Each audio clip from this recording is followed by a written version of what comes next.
Anyway, I apologize. So if you're looking at this afterwards, I apologize. I goofed. The recording was on pause for the first half hour. But anybody, you can call me and I will fill you in personally, okay? That's for not you that are sitting here, for those that might look at this afterwards. Okay. So there's one more thing to talk about here. I am your own flesh and blood. That's the English idiom here. In Hebrew, it says, Ki atzmechem uvsarchem. Etzem is bone, basar is flesh. Sound familiar?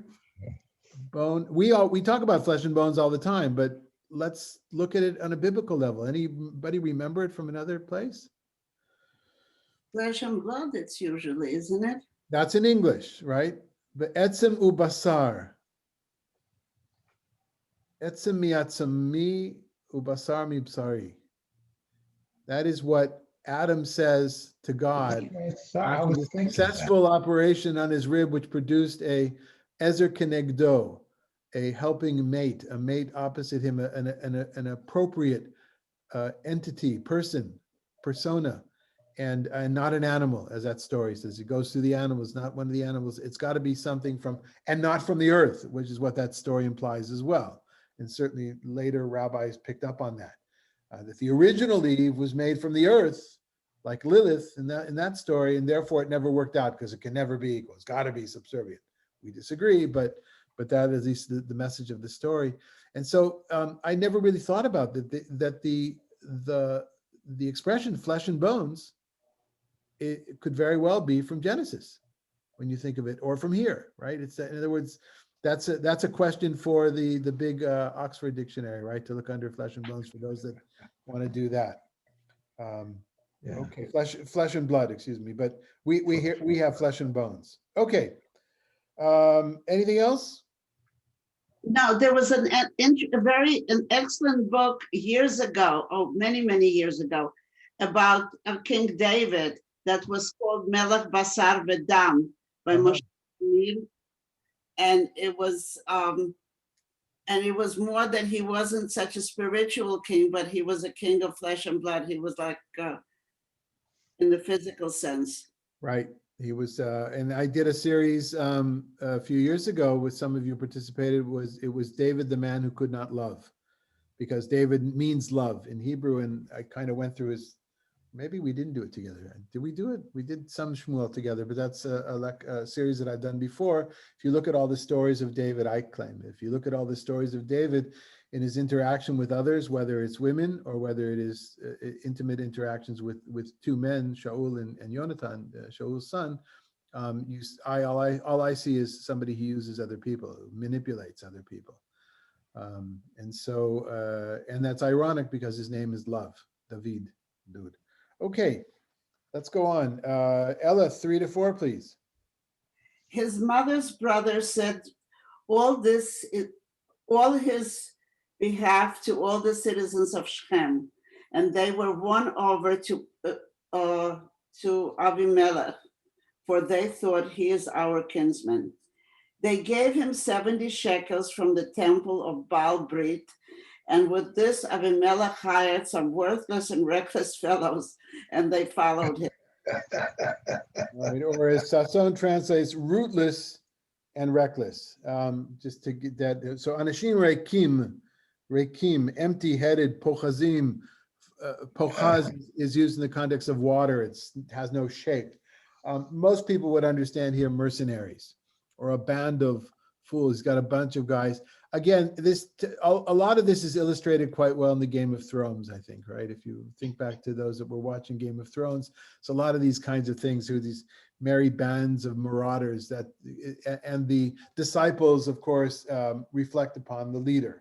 That's the idea here. Now, they gave him 70 shekels. So 70 shekel, it doesn't really matter how much it turns out to be today. Let's say it's a lot of gold. But anybody remember how much Joseph was sold for? Was it 70 shekels? No, 20 shekels. 20 shekels. Let's keep that in mind. Joseph was sold for 20 shekel. They give him 70 shekel, right? We don't know what's going to happen yet because none of you read ahead, I'm sure. So, no. Right. Okay. So Harold, why don't you, anything else before we go on? Okay, but again, that number 70, I mean, even if you didn't read ahead, you got 70 shekels, 70 sons. Go ahead, Harold. Then he went to his father's house in Ophrah and killed his brothers, the sons of Yerubal, 70 men on one stone. Only Yotam, the youngest son of Yerubal, survived because he went into hiding. All the citizens of Shechem and all Bet Milo convened, and they proclaimed Avimelech king at the terebinth of the pillar at Shechem. Okay, so bit of a problem here, right? 70, he kills 70 of his brothers. We'll talk about the one that's left over in a second. But now we kind of understand 70 shekel payment for the death of, he raised money from his investors, who, by the way, they went to the temple of Baal. It doesn't necessarily mean that there's something idolatrous about this. Temples were known to be the banks of ancient times. That's kind of in a lot of places. I don't know if it's all over the world, but it's a lot of places. So they went to the bank. It's not like they collected a tax. They used the money that was already there. So they're kind of investing their money. They'll back a particular coup or a particular political action. And so it turns out that it sounds like they got a bargain though, right? If Joseph's brothers got 20 shekel for him, then 1 shekel per person, I think they got a good deal. I think that's what, not that that has any meaning other than the fact that it's again the 70, 70, 70. But then of course we find out there's another son around. His name is Yotam. I don't know. I didn't really look into the name in the commentaries. I didn't think I saw anything. Yotam in English is Jotham, I think we pronounce it, Jotham, and we'll talk more about him in a second or why he's famous.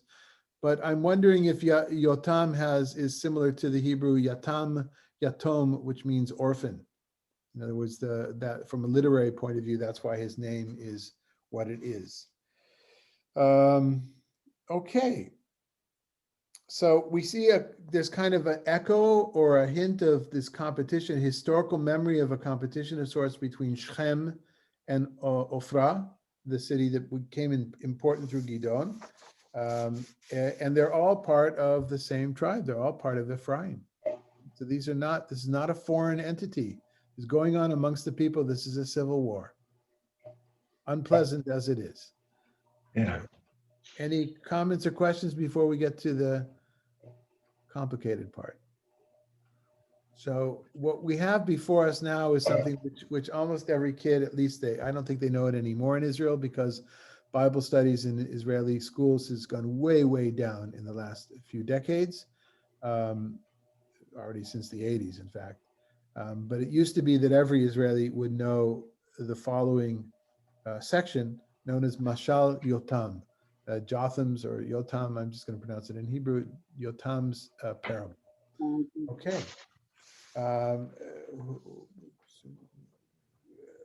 Alan, well, why don't you do this for us? Alan, 7 to 15. Okay, it's a big chunk because it's a literary unit, as will be evident. I thank you, and I just want to mention in English, the J becomes a G, and the word is Gotham with a hard G sound, and that's how it would be. That's how it would be pronounced if you were using a transliteration from Hebrew to English. Okay. Okay. Now, when let's say, as you say, Yotam was informed, he went and stood on top of Mount Gerizim and called out to them in a loud voice, "Citizens of Shechem," he cried, "listen to me, that God may listen to you.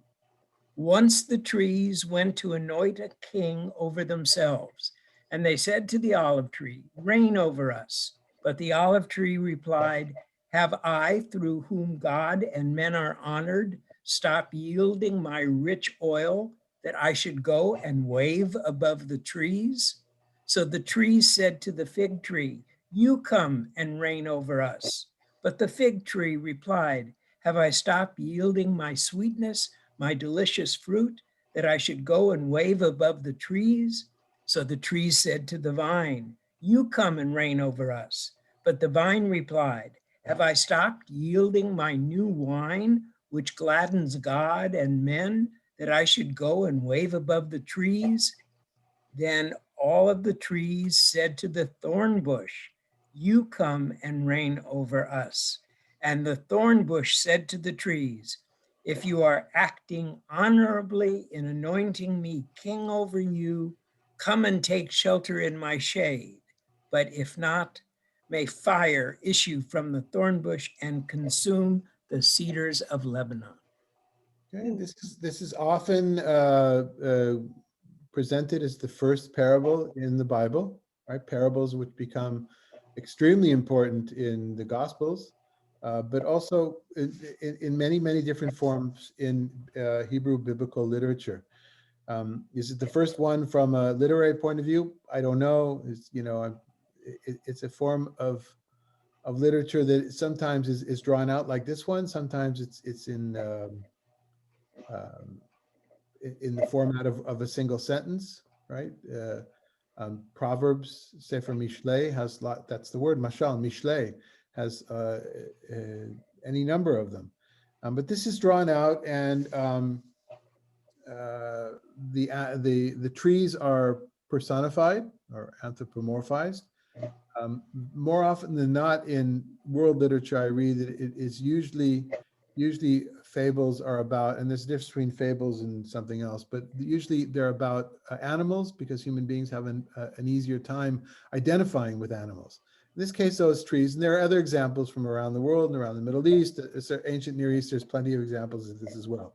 So we'll limit ourselves just to this particular fable or this particular parable, and notice that there are three important trees. There aren't that many fruit trees in the land of Israel, and it was important for this parable to use fruit trees. But what's the difference between the three fruit trees that you find in the form, just the form now of this unit? Oil, sugar. Why sugar?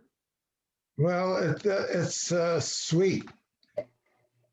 Right. So, okay, I hear what you're saying. Okay, so but you could see the olive tree and the wine. Yes, Ella. It's the shape of the tree. Okay, in what way? The fig tree is kind of a bush, and the grape tree is even short, even smaller. Right. And so it does. Right. It goes from the massive tree, the olive tree, which is massive and old, hundreds of years old, goes to a fig tree, which is medium sized and not as massive, but still, and then to a vine that even gets cut down every year, right? Climbs, and that kind of leads us in a particular direction to the thorn, which is, you know, which is hard. It's quite a bit of exaggerated to say that the thorn bush has shade to it. The other thing, go ahead. You kind of, the thorn bush is, you don't touch it. I mean, it has needles. It's kind of dangerous to be near. Right. And you wouldn't think of lying under its shade either. While the other ones do provide shade, even a vine, even the grapevine, when it's been trestled upwards, it provides shade to be underneath. But there's a difference between the olives explanation and the grapes explanation on one hand, and the figs explanation on the other. Do you see that?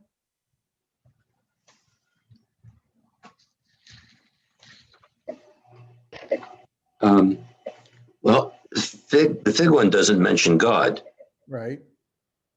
So the truth of the matter is, so the fig one is a shorter one, a skimpier one, and it could be that a piece fell out, right? That's always an explanation, that a verse fell out. But it could also be because grapes and olives are important, are super important. Figs, they're important. They're fruit, but there's no ritual of any kind, whether it's theological with God or with in the court, in the royal court, usage of figs. They're just all right. They're good to eat. That's nice. But wine, grapes make wine with all that comes with that, including in the temple, and olives make oil with all that comes with that. They're far more a staple, a basic staple. Figs are a bit of a luxury as opposed to the olive and the grape. And they also get that addition. Now, Dan said God's not mentioned. The truth of the matter is, in the Hebrew, I'm not sure God with a capital G is mentioned either. And many would translate here when it says in Hebrew, Hechadalti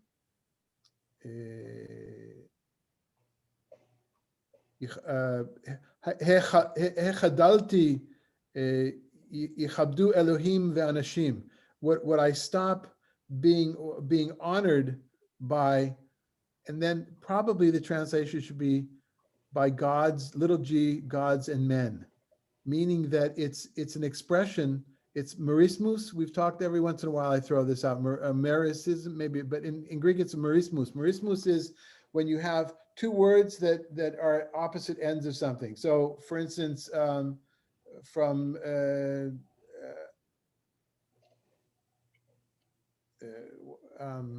what is Jesus quoted saying? From Alpha to Omega.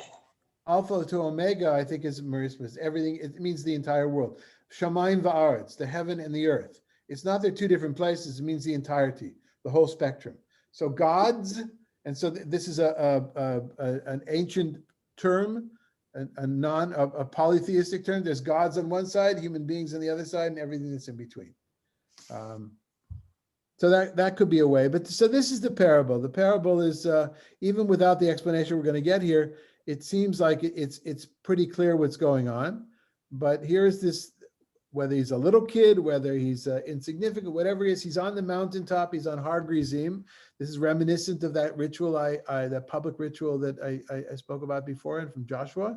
It's prescribed already in the Torah. And it seems like whether he could be heard from hundreds of meters away, hundreds of yards away, that's okay, perhaps, yes. But it's clear the idea is he can say, he wants to give this speech to the people, but he doesn't want to get caught either. So so let's go ahead and give the explanation. Klaus, you want to read 16 to 21 for us? Sure. Now then, if you acted honorably and loyally in making Abimelech king, if you have done right by Yerubal and his house, and have requited him according to his deserts, considering that my father fought for you and saved you from the Midianites at the risk of his life, and now you have turned on my father's household, killed his sons, 70 men on one stone, and set up Abimelech, the son of his handmaid, as king over the citizens of Shechem, just because he is your kinsman. If I say you have this day acted honorably and loyally towards Yerubal and his house, have joy in Abimelech, and may he likewise have joy in you. But if not, may fire issue from Abimelech and consume the citizens of Shechem and Beth Millo, and may fire issue from the citizens of Shechem and Beth Millo and consume Abimelech. With that, Jonathan fled. He ran to Beer and stayed there because of his brother Abimelech. Okay, so if it wasn't clear what he was talking about, it's certainly clear after he explains it. Yeah. You can hear the bitterness, the irony, right? You know what? You deserve each other. You wanted that. Happy. You should be happy.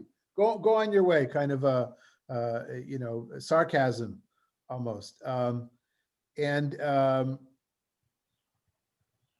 Yeah, you ungrateful, whatever, right? And that's the end of the story.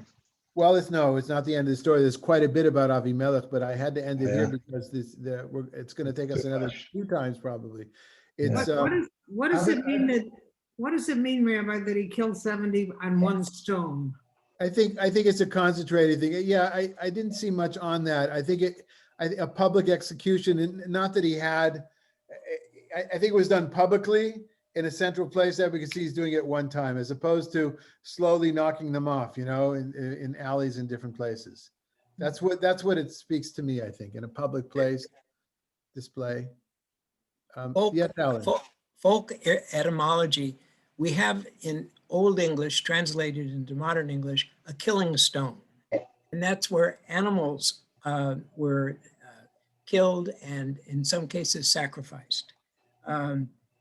I do want to mention one thing, going back to the fig tree, if I may. My mother's family, their family name was Feigenbaum, and Feigenbaum translates into fig tree. When they came to this country, they had a hard time trying to explain that name when they were coming through Ellis Island. So the myth of the family is that the name was changed at Ellis Island, but they, the people in the family, kept the name Feigenbaum. And it just is so interesting to me that that would be a name that suddenly shows up in religious historical literature. So I thought you were going to say their name became Ferguson. Well, almost, almost, because they needed something that would allow them to blend into early 20th century culture. And they chose the name Fagan, Fagan. Mhm. So I don't know, it's such an Irish surname that whenever I meet someone whose last name is Fagan, I have to look and think, is there any facial similarities between them and myself, because they could be a long lost cousin. Okay. So All in right. answer to what your query or your wondering is, I wouldn't give it too central of, I wouldn't give it too much weight because there aren't a lot of fruit trees. It was clear that they wanted to use the fruit. If part of the author of the original author of this parable wanted there to be fruit involved, as opposed to the thorn tree who has no fruit. There's a lot of other trees, but there aren't a lot of fruit trees in the ancient land of Israel. There were these, and the only one they left out really is, the only ones they left out are the rimon, the pomegranate, and the date tree. So, by the way, the rabbis in the Talmud, they assign each of these sections to one of the tribes. The fig tree, for instance, to one of the judges. Fig tree, for instance, is Devorah, and I think the olive was Otniel. But I didn't bring that. It doesn't really help us understand what's really in the background of here. Perhaps the stone, Jackie and Alan, what you said about the stone. Perhaps there's also an allusion to the beginning of Gideon's story. Remember, he was on the stone. He met the angel on the stone. There was I don't have the text here because I'm just reading from the thing here. But if you look in the beginning of that story, it seems to be there was There's something about a a stone. presentation on the stone there that started it off. Yeah. Okay, so this. Anything else? Maybe story. So this sets the stage for what's going to go on in that we'll do next time and probably the time after. It's foreshadowing, of course, because if it's said this way, we know that something's gonna go off. There's gonna be some burning happening. It's clear that their intentions were not for the sake of Gilad. In fact, they never really liked Gilad. The Shechemites were. I think we understand from this, were aristocratic compared to the Ezerites, and that's why the name is mentioned in the first section that we read today. And because their motive was petty, their end will be a petty end as well, as we'll see. Okay. I have Yeah, Ella. Hey, about the bush. The bush agreeing, and then it says, "V'tochal et arzei Lebanon." The Erez Lebanon is a very, very strong and tall tree. Now, is there a reference to the burning bush, that a bush can burn and destroy the tree through fire? Yeah, so you said two different things. So the reference to the cedars of Lebanon, that's the opposite, right? The Right. thorn at the bottom, the cedar at the top. The rabbis in the Midrash, they make that connection. They say, why did God speak to Moses from the lowliest of trees? Why didn't God speak from the highest, from the cedars of Lebanon? And that's to show to show that we in communicating with God, we need to be humble, something like that, right? We did those sources about bushes when we went out to the nature reserve a year and a half ago or so, and talked about bushes and things like that. But I don't know. I don't see the connection here. I can't think of any meaning behind a connection between here and the burning bush. Can you? I don't know. Yeah, I can't. I can't see it. Of course, there's other bushes that come into play as well. Elijah, right? Doesn't Elijah rest under a rotum, which is also kind of a bush, a thorny bush? And Ishmael, isn't Ishmael also stored in the shade of a? So I think we have a lot of. Not sure that there's meaning behind that. Okay. Okay, anything else? All right then, so yeah, we'll continue in this. Oh, I know what I wanted to say. It's really fascinating that so much time is given in the book of Judges to Avimelech and to Gilad. Huge amounts of time. The biggest section goes to Samson, I think. But these guys are far from role models, right? They're Yeah. really, you think. Is Abimelech, is he the same as mentioned in the story about David? Isn't there an Abimelech in that story? I don't know about David, but Avimelech is a name that's mentioned a few times, and we have yeah, I heard of him we have before. it in Genesis as well, Avimelech. But it's kind of a common name, I think. Oh, Common theophoric name, not the Sort of same. like Yes, John. Michael. Yeah. So this is a parable about choosing your leader, how the trees choose their leader and which kind of tree they choose. And it's sort of saying, your fate will be determined by the leader you choose. Absolutely, not sort of. I'd say it's absolutely exactly saying that. Yeah. So if you choose a thorn bush, beware.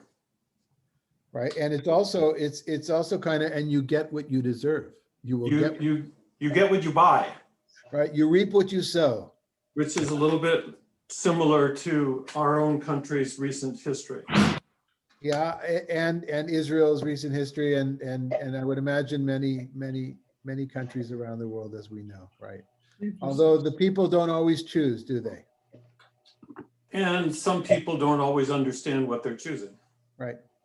So you've got Avimelech, who is actually in a prophetic role, because to me, this is similar to the way it's set up to David and Nathan, who reprimands David on the Bathsheba story, and he does so with a parable as well.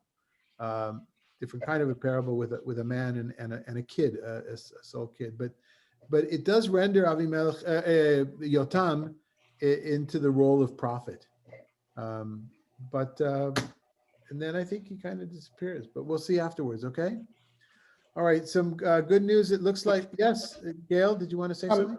Yes, when I first came on today, I think I heard Alan talking about a book called The Modern Jewish Canon. Is that right? Yes, Yes, okay. yes. What's the author's name? Ruth, last name is Wisse, Wisse. Okay.